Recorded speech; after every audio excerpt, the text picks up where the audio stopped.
Hello student, most welcome to all of you. जय हिंद सभी साथियों को। तो आप सभी को धनतेरस एवं दीपावली के हार्दिक शुभकामनाएं। तो इस अवसर पर हमने आपके लिए एसएससी जीडी का ये प्रैक्टिस सेट जो है स्टार्ट किया है। और आज हमारा जो है ये पहला प्रैक्टिस सेट है, जहां पर हम ढेर सारे डिफरेंट डिफरेंट टाइप के क्वेश्चन पूछेंगे जो आपके एग्जाम के पॉइंट ऑफ व्यू से काफ़ी इंपॉर्टेंट हैं। तो इसलिए दोस्तों क्लास पे लास्ट तक जरूर बने रहिएगा। और अगर आप हमारे चैनल पर पहली बार आए हैं तो चैनल को सब्सक्राइब कर लीजिएगा, साथ ही वीडियो को जो है लाइक और शेयर भी कर दीजिएगा। और अगर आपका कोई सजेशन है तो आप उसको कमेंट सेक्शन में कमेंट करके जरूर बताइएगा, ठीक है। तो चलिए दोस्तों, आज की क्लास को हम यहाँ पर स्टार्ट करते हैं। तो देखते हैं हमारा आज के प्रैक्टिस सेट का ये जो पहला क्वेश्चन है क्या है। तो ये पहला क्वेश्चन हमारा आज का है, जो कि हमारा मिसिंग नंबर का क्वेश्चन है। आप देखिए यहाँ पर क्या है, ऊपर नंबर लिखा गया है 432, ठीक है। तो 432 का हम नंबर किसी तरीके से यूज करके क्या इस 14 को बना सकते हैं। तो देखिए 4 और 3 को अगर हम आपस में जोड़ दें तो 4 3 7 हो जाएगा, और 7 की गुणा हम 2 से कर दें यानी तीसरे नंबर से, तो 14 बन जाएगा। अब यही लॉजिक हमारा दूसरे में भी लगना चाहिए। तो 5 और 2 को अगर जोड़ दें तो 7 बन जाएगा। 7 में अगर हम 6 से गुणा करेंगे तो 42 आएगा, जबकि यहाँ कितना लिखा है, 16 लिखा है। तो इसका मतलब ये लॉजिक तो हमारा नहीं चल रहा है। तो यहाँ पर दूसरा लॉजिक देखिए और क्या बन सकता है। अगर हम 4 और 3 की गुणा कर दें आपस में तो 4 और 3 कितना हो जाएगा, 12 हो जाएगा। और तीसरा वाला ये जो नंबर है इसमें हम प्लस कर दें तो 4 3 12 और 2 14 बन जाएगा। तो ये लॉजिक इसमें क्या काम कर रहा है, 5 गुणे 2 करेंगे तो 10 हो जाएगा, और 10 में हम 6 अगर जोड़ दें तो यहाँ पर 16 हो जाएगा। यानी ऑप्शन जो है ये लॉजिक हमारा सही है। तो तीसरे वाले में 16 गुणे 1 हो जाएगा, 16 गुणे 1 16 ही होगा, प्लस इसमें हम 2 जोड़ देंगे तो 16 और 2 18 हो जाएगा। यानी इस क्वेश्चन मार्क की जगह नंबर कौन सा आएगा, हमारा 1 आएगा, ठीक है। 18 बनेगा ये। तो ये हमारा हो गया मिसिंग नंबर का पहला क्वेश्चन आज का। अगला क्वेश्चन है हमारा काज एंड इफेक्ट का, यानी कारण और परिणाम का, ठीक है। यहाँ पर दो कथन हमें दिए गए हैं। तो यहाँ पर पहला कथन कह रहा है, इस वर्ष एक कॉलेज एक्स ने प्रवेश परीक्षा के लिए कट ऑफ अंकों को 60 से घटाकर 50 कर दिया, ठीक है। ये पहला कथन हो गया।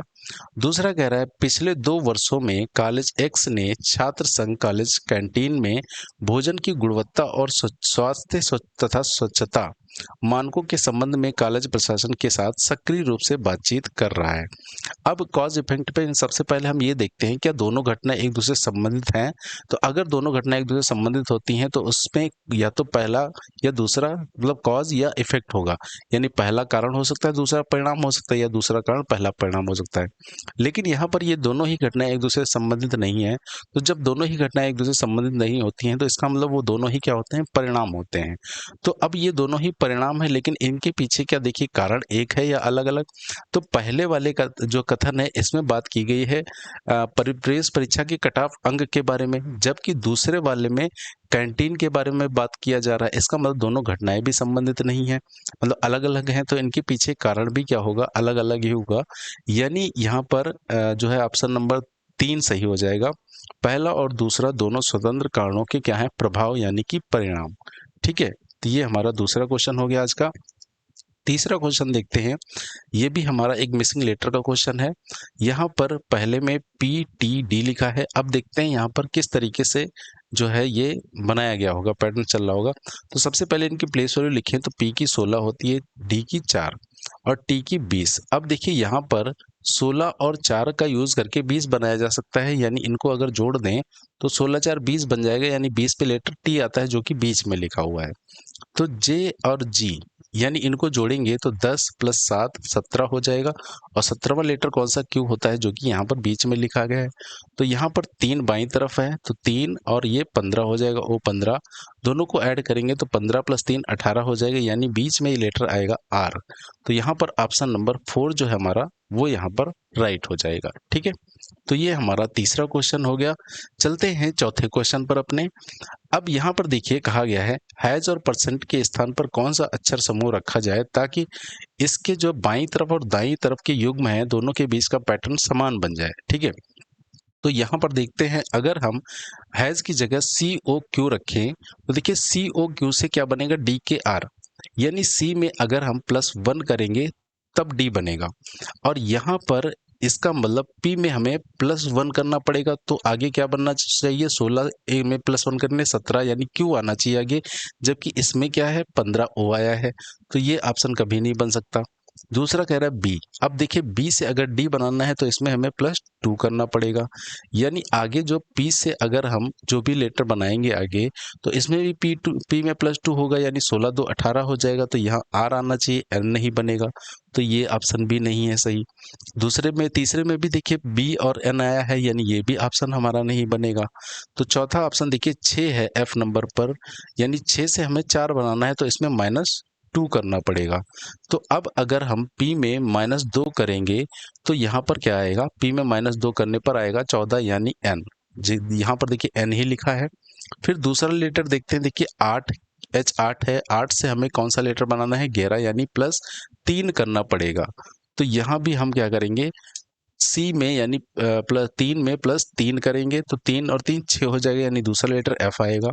फिर देखिए यहाँ से 20 से हम 18 बनाएंगे, यानी -2 करेंगे, तो 20 से 18 में -2 लास्ट वाले में हुआ है, तो यहाँ पर हम एल में -2 करेंगे, 12 में -2 10, यानी लास्ट में जे आएगा। तो यहाँ पर चौथा ऑप्शन जो है हमारा वो यहाँ पर राइट है। ठीक है, ये सारे क्वेश्चन दोस्तों आपके प्रीवियस ईयर एग्जाम में इसी तरीके से क्वेश्चन ये पूछे जा चुके हैं। ठीक है, अब यहाँ पर एक जो है हमारा रैंकिंग का क्वेश्चन है। तो यहाँ पर कहा गया है एक कक्षा के सभी 32 विद्यार्थी एक पंक्ति में उत्तर की ओर अभिमुख होकर खड़े हैं। ठीक है, अब रमेश दाएं छोर से 20वां है, जबकि प्रिया बाएं छोर से 22वें स्थान पर है।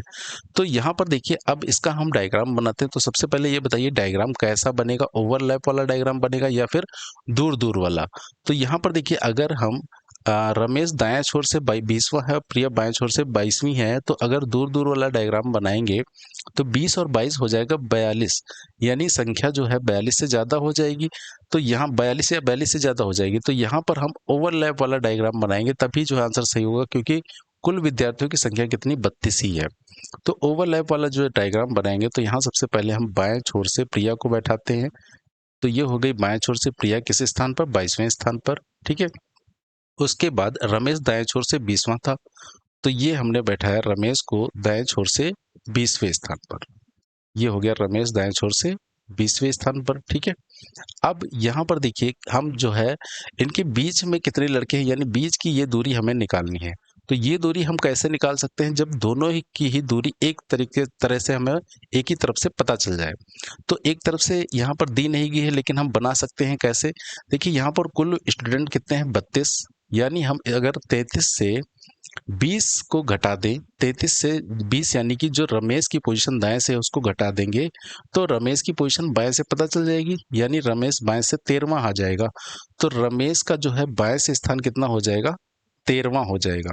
अब देखिए यहाँ पर रमेश और प्रिया का दोनों से हमें दोनों का बाएं से स्थान पता चल गया, यानी रमेश बाएं से 13वां है और प्रिया बाएं से 22वीं है। तो 22 में से 13 घटा देंगे तो ये बीच की दूरी निकल कर आ जाएगी 9। अब ये 9 की दूरी आई है देखिए यहाँ पर, और दूरी में व्यक्ति हमेशा एक कम बैठता है, यानी 9 में हम एक माइनस कर देंगे, तो इनके बीच जो व्यक्ति बैठेंगे वो 8 बैठेंगे, यानी ऑप्शन नंबर ए जो है इसका वो यहाँ पर राइट होगा। ठीक है, तो ये हमारा रैंकिंग का क्वेश्चन हो गया। चलते हैं नेक्स्ट क्वेश्चन पर अपने। अब यहाँ पर जो है एक कथन और कार्यवाही का क्वेश्चन है। ठीक है, आपके सामने एक कथन दिया गया है कि शहर के लोगों की एक बड़ी संख्या का मलेरिया रोग से पीड़ित होने का पता चला है। ठीक है, ये कथन हो गया। अब कार्यवाही देखते हैं इसमें से कौन सी कार्यवाही सही है, अनुसरण करेगी। पहला कह रहा है शहर के नगर पालिका अधिकारियों को शहर में व्यापक धूमन करने के लिए तत्काल कदम उठाने चाहिए।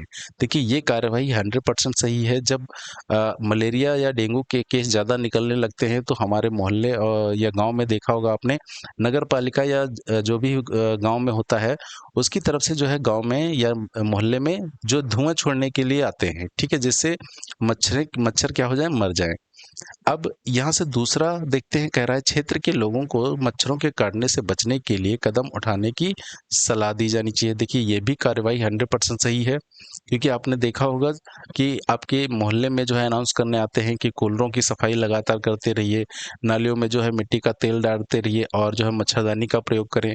तो ये भी कार्यवाही जो 100% सही है। इसका मतलब पहली और दूसरी दोनों ही क्या करते हैं, अनुसरण करते हैं। तो ऑप्शन नंबर सी जो है यहाँ वो राइट हो जाएगा। ठीक है, चलते हैं नेक्स्ट क्वेश्चन पर। अगला क्वेश्चन हमारा एक नंबर एनोलॉजी का है और यहाँ पर एक सेट दो सेट पैटर्न दिए गए हैं। अब ये देखते हैं पैटर्न किस तरीके से चल रहे हैं। तो देखिए यहाँ से अगर 1133 का यूज करके किसी तरीके से कैसे क्या हम 17 बना सकते हैं, क्योंकि 1133 को अगर जोड़ेंगे तो 44 आ जाएगा। 44 से 17 बनेगा नहीं। अब अगर इसको हम माइनस करते हैं तो 22 आएगा और 22 से 17 -5 करके बनाया जा सकता है। और 18 और 44 को अगर हम माइनस कर दें तो 18 से 44 माइनस करेंगे तो कितना आ जाएगा, 26। ठीक है, और 26 में 5 माइनस कर देंगे तो हमारा 21 बन जाएगा। यानी यहाँ भी हमने क्या किया था, 11 और 33 को माइनस किया था तो 22 आया था, और 22 में -5 किया था तो 17 आ जाएगा। यानी ये लॉजिक हमारा काम कर रहा है। ठीक है, तो अब देखते हैं ऐसा लॉजिक किसमें है। देखिए 7 से 32 घटाएंगे तो 9 तो बहुत छोटा नंबर बन जाएगा, ये तो बन नहीं सकता। 12 और 40 को जब घटाएंगे तो बनेगा कितना हमारा 28, और 28 से 18 5 माइनस करने पर नहीं बन सकता, यानी पहला भी नहीं सही है दूसरा भी नहीं सही है। अब देखिए 16 और 43 को अगर हम माइनस कर दें तो यहाँ पर हमारा कितना बन जाएगा, यहाँ पर बन जाएगा 23। ठीक है, सॉरी 23 नहीं बनेगा, यहाँ पर बन जाएगा 13 में से 6 जाएगा तो बचेगा 7, 27 बनेगा, और 27 में से 5 माइनस कर देंगे तो 22 बन जाएगा। यानी तीसरा ही वाला ऑप्शन हमारा सही है। ठीक है, अच्छा दूसरा ये भी हो सकता था 11 और 17 को ऐड कर दें तो 28 हो जाएगा, 28 में 5 जोड़ दें तब 33 बन जाएगा। तो यहाँ भी देखिए 16 और 22 को जोड़ देंगे तो 38 बन जाएगा, 38 में 5 ऐड कर दें तो भी 43 बन जाएगा। ठीक है, तो यानी यहाँ पर ऑप्शन नंबर सी जो है वो राइट हो जाएगा। नेक्स्ट क्वेश्चन पर चलते हैं। अगला क्वेश्चन हमारा एक लेटर जो है सीरीज का क्वेश्चन है और यहाँ पर कुछ लेटर मिसिंग है। तो सबसे पहले यहाँ पर हमारा काम क्या होता है कि हम टोटल लेटर काउंट करते हैं, कितने लेटर हैं यहाँ पर। तो अगर यहाँ पर लेटर हम टोटल काउंट करेंगे तो यहाँ पर टोटल लेटर हैं 20। ठीक है, अब 20 लेटर हैं तो ग्रुपिंग कितने की बनेगी, या तो 4-4 की ग्रुपिंग बनेगी या फिर 5-5 की ग्रुपिंग बनेगी। अब सबसे पहले हम 4 की ग्रुपिंग बना के देखते हैं। तो आर तक ये पहला ग्रुप बन जाएगा, एफ तक दूसरा ग्रुप बन जाएगा, डब्ल्यू तक तीसरा ग्रुप बन जाएगा, और यहाँ टी के आगे चौथा ग्रुप बन जाएगा, लास्ट वाला पांचवा ग्रुप। अब देखते हैं क्या सभी ग्रुप यहाँ पर समान है। देखिए लास्ट लेटर इसका पहले का आर है, दूसरे का एफ है, तीसरे का डब्ल्यू है, चौथे का पता नहीं, और पांचवे का टी है। तो सारे ग्रुप यहाँ पर समान नहीं लग रहे हैं, सारे ग्रुप का लास्ट लेटर अलग अलग है। तो एक बार हम इसका 5 का ग्रुप भी बनाकर देख लेते हैं कि कहीं 5 का ग्रुप तो नहीं बनना है। ठीक है, तो 5 का ग्रुप बनाएंगे तो टी तक पहला ग्रुप हो जाएगा, उसके बाद क्यू से यहाँ पहले तक दूसरा ग्रुप बन जाएगा, फिर यहाँ टी तक जो है तीसरा ग्रुप बन जाएगा, और ये लास्ट वाला चौथा ग्रुप बन जाएगा। अब यहाँ पर देखते हैं क्या सारे ग्रुप समान हैं या फिर अलग अलग। तो यहाँ पर अगर देखिए पहला लेटर देखें तो पहले में क्यू है, दूसरे में भी क्यू है, तीसरे में भी क्यू है। इसका मतलब यहाँ पर पहला लेटर क्या होगा, क्यू होगा, तो लास्ट वाले ग्रुप में पहला लेटर हो जाएगा क्यू। अब यहाँ से हम जो है देखिए अगर हम तीसरा लास्ट वाला लेटर चेक करें तो पहले में टी है, लास्ट में, दूसरे में पता नहीं, तीसरे में भी टी है, और चौथे ग्रुप में भी लास्ट में टी है। इसका मतलब लास्ट में टी होगा, दूसरे वाले में लास्ट कौन सा लेटर आ जाएगा, टी आ जाएगा। अब यहाँ से हम दूसरा लेटर देखते हैं तो देखिए इसमें दूसरा डब्लू है, तीसरे ग्रुप में भी दूसरा डब्लू है, चौथे ग्रुप में पता नहीं। तो डब्लू देखिए यहाँ पर पहले और तीसरे में है, तो डब्लू से हो सकता है दूसरे और चौथे में जो है अलग हो जाए। तो यहाँ पर तीसरा लेटर देखते हैं। देखिए तीसरा पहले में पता नहीं क्या है, तीसरा दूसरे में जो है एफ है, तीसरे में पता नहीं है, चौथे में एच है। तो पहले एफ आया, फिर पता नहीं क्या आया है, उसके बाद फिर एच आया है। तो हो सकता है ये बढ़ते क्रम में लगाया गया हो, एफ जी एच इस तरीके से। तो अगर एफ है तो यहाँ पर पहले ग्रुप में पहला लेटर कौन सा, ई आना चाहिए डब्ल्यू के बाद। तो डब्ल्यू के बाद ई। अब देखिए यहाँ पर एक ऑप्शन दो नंबर ऑप्शन छोड़ के सारे में ई है, तो ई अगर हम पहला मानते हैं तो इसका मतलब दूसरे में जो है तीसरे में एफ हो जाएगा, और चौथे लेटर में जो है तीसरा लेटर कौन सा बनेगा, उसके बाद जी, डब्ल्यू के बाद जी आ जाएगा, ई एफ जी। ठीक है, और यहाँ पर चौथा आ गया एच। ठीक है, तो ये तो लेटर समझ आ गया है। आगे देखते हैं, यहाँ चौथा लेटर आर है, यहाँ भी चौथा लेटर आर है, तो यहाँ चौथा लेटर कौन सा, आर ही हो जाएगा। अब यहाँ पर इसका मतलब डब्लू ही दूसरा लेटर होगा, तो दूसरा लेटर क्या हो जाएगा, डब्लू हो जाएगा सभी में। तो यहाँ पर देखिए हमारा ग्रुप कौन सा सही है, जिसमें ई होगा, ई के बाद डब्लू, टी, जी, आर। ठीक है, क्यू डब्ल्यू, ये वाला ग्रुप सही होगा हमारा। E W T G R किसमें है, E W T G R Q W, option number A यहाँ पर जो है वो राइट हो जाएगा। ठीक है, तो यहाँ पर 5-5 की ग्रुपिंग हो रही थी और जो तीसरा लेटर था वो 1-1 प्लस हो रहा था उसमें। नेक्स्ट क्वेश्चन पर चलते हैं। अगला क्वेश्चन हमारा एक सीटिंग अरेंजमेंट का क्वेश्चन है। अब यहाँ कहा गया है 4 पुरुष हैं P1, P2, P3 तथा P4। इनका मुख कहाँ है? उत्तर की ओर मुख करके एक पंक्ति में बैठे हैं।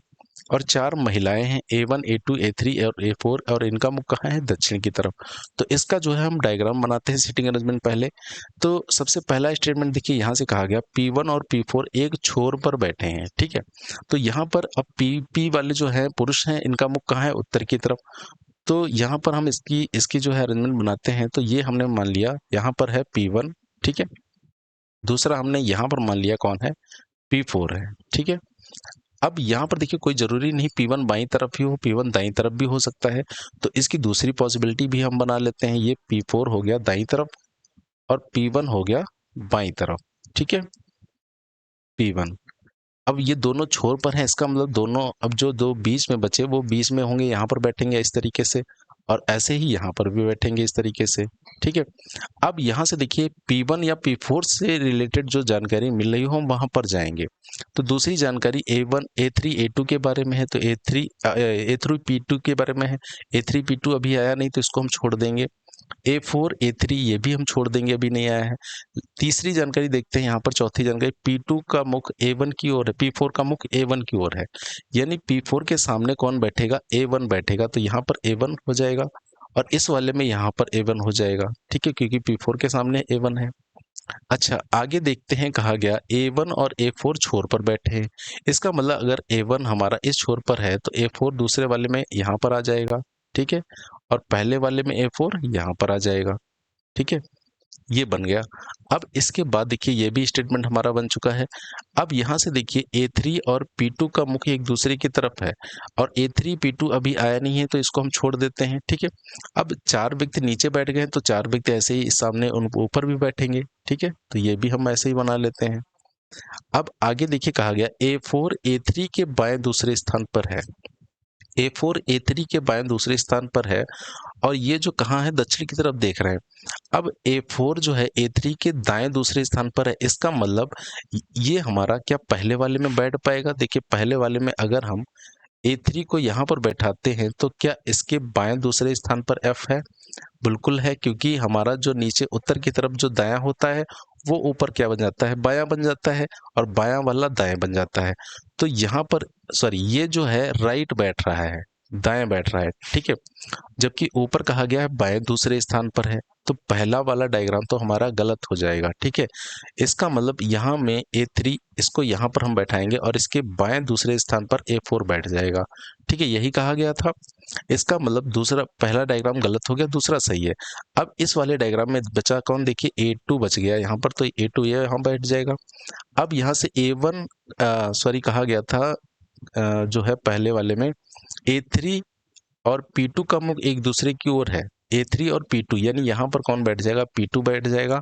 अब बचा कौन? P3, तो यहाँ बैठ जाएगा P3। तो ये हमारी दूसरी अरेंजमेंट जो है वो सही बनेगी। ठीक है, अब कह रहा है P4 कौन सा स्टेटमेंट सही है? यहाँ से देखिए पहला कह रहा है P4 उस व्यक्ति के बाएं दूसरे स्थान पर बैठा है जिसका मुख A2 की ओर है।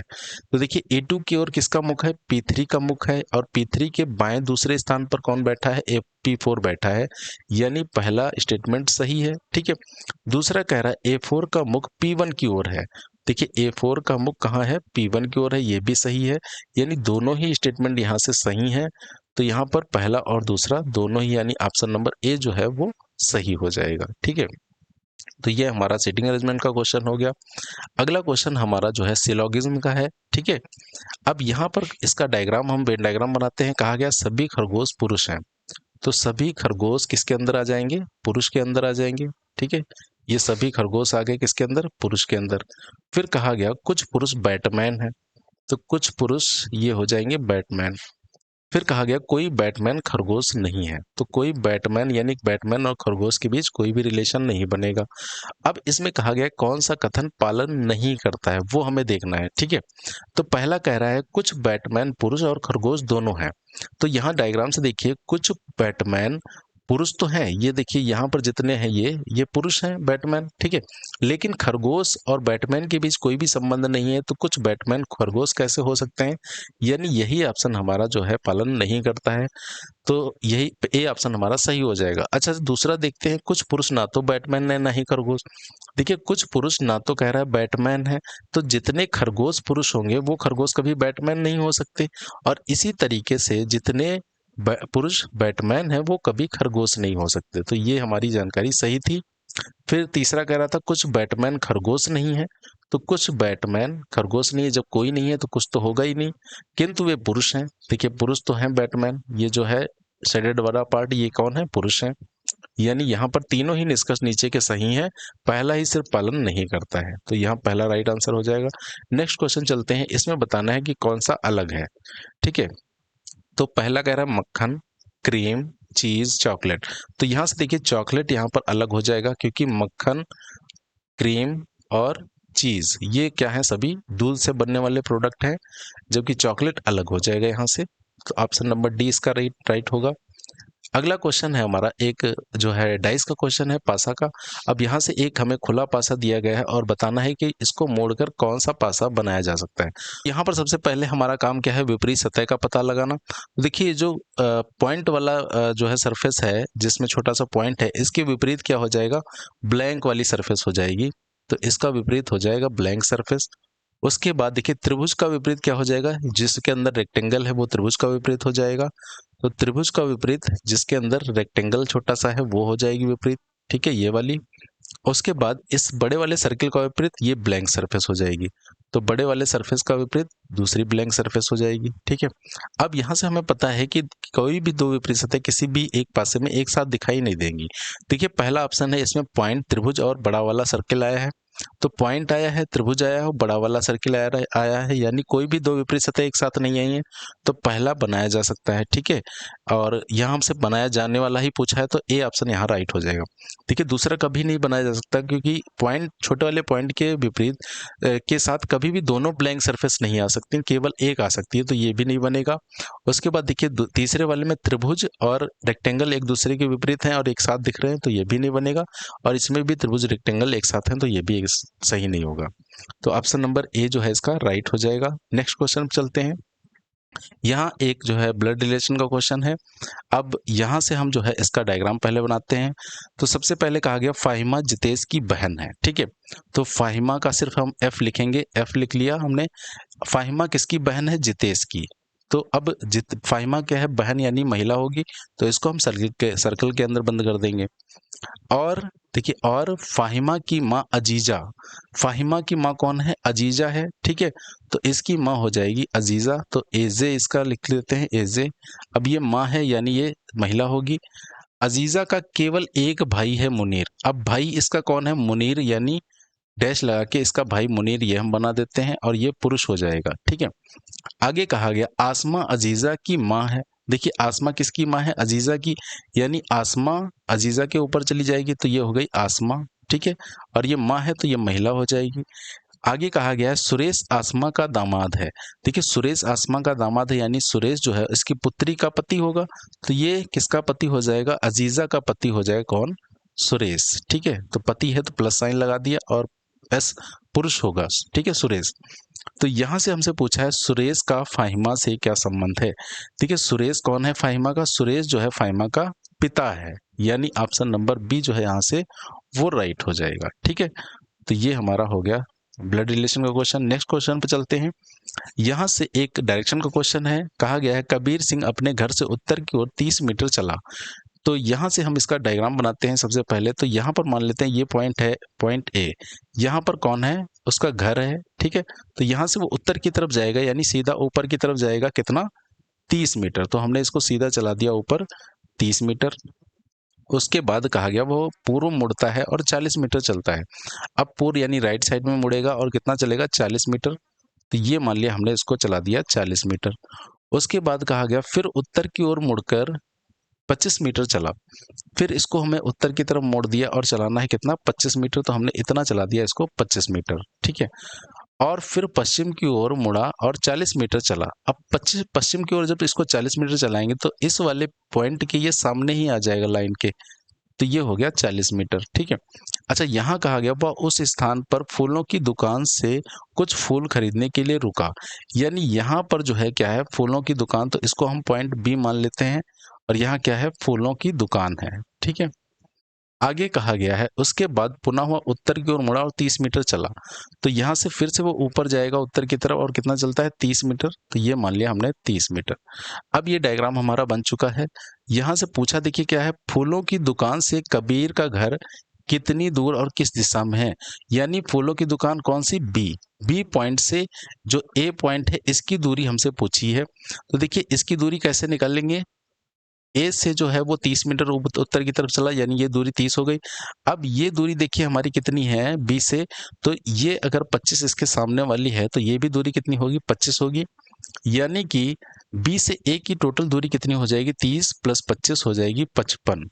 तो दूरी तो आ गई 55 मीटर। अब दिशा कहाँ से पूछी, देखिए फूलों के दुकान से उसके घर की दिशा, यानी हम फूलों के दुकान से नीचे की तरफ जाएंगे, जब घर जाएंगे उसके, तो ये दिशा कौन सी है, दक्षिण, यानी 55 मीटर दक्षिण आ जाएगा। यानी ऑप्शन नंबर जो है हमारा बी, इसका जो है वो राइट होगा। ठीक है। नेक्स्ट क्वेश्चन पर चलते हैं। अब यहाँ हमारा एक विषम छांटना है इसमें भी। ठीक है। तो लेटर कुछ दिए गए हैं। अब यहाँ पर हम क्या लेटर की प्लेस वैल्यू से विषम छांट सकते हैं। देखिए यहाँ पर अगर देखें तो विपरीत का लॉजिक भी चल रहा है। एम का विपरीत एन होता है, ओ का विपरीत एल होता है, ए का विपरीत जेड होता है, सी का विपरीत एक्स होता है, ए का विपरीत बी होता है, एच का विपरीत एस होता है, लेकिन बी का विपरीत डब्ल्यू नहीं होता, बी का विपरीत वाई होता है, और इसी तरीके से एफ का विपरीत यू होता है। तो यहाँ पर डी ऑप्शन ही अलग हो जाएगा क्योंकि यहाँ पर विपरीत नहीं लिखे हैं। नेक्स्ट क्वेश्चन पर चलते हैं। ये भी हमारा एक मिसिंग नंबर का क्वेश्चन है। अब देखिए यहाँ 3 2 से क्या किसी तरीके से हम 5 बना सकते हैं। तो अगर 3 और 2 को हम जोड़ दें तो 5 बन जाएगा। ये लॉजिक आगे भी चलना चाहिए। तो 7 + 4 11 हो जाएगा, जबकि नीचे कितना लिखा, 33। तो ये तो लॉजिक हमारा काम कर नहीं रहा है। अच्छा, दूसरा लॉजिक और क्या कर सकते हैं हम, भाई 3 की 2 से गुणा कर देंगे तो 3 दूना 6 हो जाएगा, 6 में -1 करके 5 बन सकता है। 7 चौक 28 में -1 करेंगे 27। तो ये भी लॉजिक काम नहीं कर रहा है। अगला लॉजिक देखिए क्या है, यहाँ पर 3 का स्क्वायर हमें पता है कितना होता है, 9, और 2 का स्क्वायर होता है 4। तो अब अगर इन्हीं दोनों को हम माइनस कर दें तो 9 और 4 को माइनस करने पर 5 बन जाएगा। ठीक है। आगे लॉजिक देखिए ये चल रहा है, 7 का स्क्वायर क्या है, 49, और 2 का स्क्वायर 4 का स्क्वायर क्या होता है, 16। अब इसको हम माइनस करेंगे तो 49 में से हम 16 को माइनस करेंगे तो 33 बन जाएगा। ठीक है। तो दोनों का स्क्वायर करके -1 किया गया है, तो 9 का स्क्वायर 81 होता है और 5 का स्क्वायर 25 होता है। तो 81 और 25 में से जब हम इसको घटाएंगे तो आंसर हमारा बनेगा 56। ठीक है। तो 56 इसका जो है राइट आंसर हो जाएगा, यानी ऑप्शन नंबर बी यहाँ पर सही होगा। नेक्स्ट क्वेश्चन पर चलते हैं। ये हमारा एक कोडेड ब्लड रिलेशन का क्वेश्चन है। ठीक है। तो यहाँ पर हमें बताना है कि एन का एन एफ से किस प्रकार संबंधित है। तो पहले तो इसका जो है डायग्राम बनाते हैं। D@n, इसका मतलब देखिए @ का है, ए बी की पुत्री है, यानी डी एन की पुत्री हो जाएगी। तो डी पुत्री है यानी ये महिला होगी, और ये किसकी पुत्री है, एन की, तो एन ऊपर चला जाएगा। उसके बाद n@h है, तो एन एच की पुत्री हो जाएगी। ठीक है। तो एन पुत्री है किसकी, एच की, तो एच इसके ऊपर चला जाएगा। फिर है एच एंड वाई। अब एंड का मतलब देखिए यहाँ पर क्या है, एंड का मतलब है ए बी का पति है, यानी इसको हम पढ़ेंगे एच वाई का पति है। तो देखिए एच पति है यानी पुरुष हो जाएगा, और किसका पति है, वाई का। तो प्लस साइन का यूज करेंगे पति पत्नी के बीच, और वाई क्या हो जाएगी, महिला हो जाएगी। ठीक है। आगे है y@f। का मतलब ए बी की पुत्री है, यानी y किसकी पुत्री है, f की पुत्री है। तो f कहाँ होगा, y के ऊपर हो जाएगा। ठीक है। आगे कहा गया f%b। परसेंट का मतलब है ए बी की पत्नी है, यानी एफ वी की पत्नी है। तो एफ पत्नी है, इसका मतलब ये महिला होगी, सर्कल में बंद कर देंगे, किसकी पत्नी है, वी की। तो वी इसका पति हो जाएगा, यानी पुरुष। ठीक है। अब हमसे पूछा गया है एन एफ से किस प्रकार संबंधित है। तो देखिए एन एफ से किस प्रकार संबंधित है, यहाँ पर एन एफ से किस प्रकार संबंधित ये बताना है। तो देखिए एन कौन है, एफ की पुत्री की पुत्री, और पुत्री की पुत्री कौन होती है, नातिन। लेकिन यहाँ पर ऑप्शन में नातिन नहीं दिया गया है, पुत्री की पुत्री दिया गया है। तो ऑप्शन नंबर डी जो है इसका, वो यहाँ पर राइट हो जाएगा। ठीक है। तो ये हमारा जो है कोडेड ब्लड रिलेशन का क्वेश्चन हो गया। अगला क्वेश्चन है, यहाँ पर कहा गया जिस प्रकार पहले का संबंध दूसरे से है, तीसरे का संबंध चौथे से है, तो पांचवे का संबंध बताना है किससे होगा। तो देखिए पहला लेटर कंपेयर करते हैं तो आई 9 से बनाया गया 7, यानी इसमें हम -2 करेंगे। ठीक है। अच्छा 12 से देखिए क्या बना है, 12 से L 12 होता है, ये 10 बना, यहाँ भी -2 हुआ है। तो यहाँ पर हम 23 यानी W 23 पे आता है, 23 में हम 2 माइनस करेंगे तो 23 में 2 माइनस 21 आएगा, 21 यानी पहला लेटर U आएगा। ठीक है। अब दूसरा लेटर देखते हैं, यहाँ से देखिए 4 है D और ये 6 है, तो 4 से 6 बनाने के लिए इसमें +2 करना होगा। इसी तरीके से 19 से हम 21 बनाएंगे U, तो यहाँ भी +2 करना पड़ेगा। तो अब हम 18 से +2 करेंगे तो क्या आ जाएगा 20, यानी T आएगा लास्ट लेटर। ठीक है। अब नंबर देखते हैं कैसे बनना है, तो ये 4 है फिर 9, यानी ये देखिए 2 का स्क्वायर है, फिर ये 3 का स्क्वायर है, उसके बाद ये 4 का स्क्वायर है और ये 5 का स्क्वायर, यानी एक एक नंबर जो है बढ़ रहा है। तो यहाँ 8 का स्क्वायर है तो इसमें 9 का स्क्वायर हो जाएगा, यानी 81। तो U 81 T राइट आंसर होगा, यानी ऑप्शन नंबर ए इसका जो है वो यहाँ पर सही होगा। ठीक है। नेक्स्ट क्वेश्चन है हमारा, यहाँ पर एक सीरीज दी गई है। ठीक है। इस सीरीज में देखते हैं, देखिए 4 से अगर 9 बनाना है तो इसमें +5 करना पड़ेगा, फिर 9 से 5 बनाना है तो -4 करना पड़ेगा। अच्छा 5 से अगर हमें 16 बनाना है तो इसमें तो +11 करना पड़ेगा, फिर 16 से 27 +11 करना पड़ेगा, फिर 27 से 25 -2 करना पड़ेगा। तो क्या ये कोई लॉजिकल सीक्वेंस चल रहा है? बिल्कुल नहीं चल रहा है।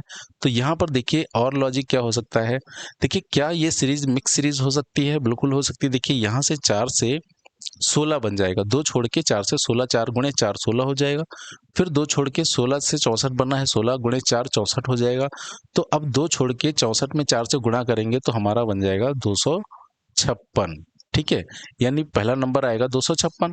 अब यहाँ पर देखिए लास्ट नंबर जो है किससे बन रहा होगा, तो यहाँ पर 3 सीरीज जो है वो एक साथ मिक्स चल रही हैं। देखिए 9 से 27 बनेगा, 9 गुणे 3 27, 27 तियां 81 और 81 तियां 243 हो जाएगा। इसका मतलब यहाँ से 5 से बनेगा 5 पचम 25, 25 पंचे 125 और 125 में 5 से गुणा करेंगे तो आ जाएगा 625, यानी 256 और 625 हमारा राइट आंसर होगा। तो ऑप्शन नंबर सी इसका जो है वो राइट है। ठीक है। तो ये हमारा हो गया सीरीज का क्वेश्चन। अगला क्वेश्चन जो है हमारा एक कोडिंग डिकोडिंग का क्वेश्चन है, और दोस्तों इस क्वेश्चन का आंसर आपको बताना है कमेंट सेक्शन में। ठीक है। तो ये आपके लिए होमवर्क है। ठीक है। तो ये दोस्तों हमारा आज का पहला प्रैक्टिस सेट हो गया आपका एसएससी जीडी का। तो कमेंट करके जरूर बताइएगा ये प्रैक्टिस सेशन आपको कैसा लगा। पसंद आया हो तो इसे ज़्यादा से ज़्यादा लाइक करिए, शेयर करिए और हमारे चैनल को सब्सक्राइब करिए। तो चलिए दोस्तों अब हम मिलेंगे आपको किसी नेक्स्ट क्लास में एक नए टॉपिक या फिर प्रैक्टिस सेट के साथ। तब तक के लिए आप सभी को जय हिंद, वंदे मातरम।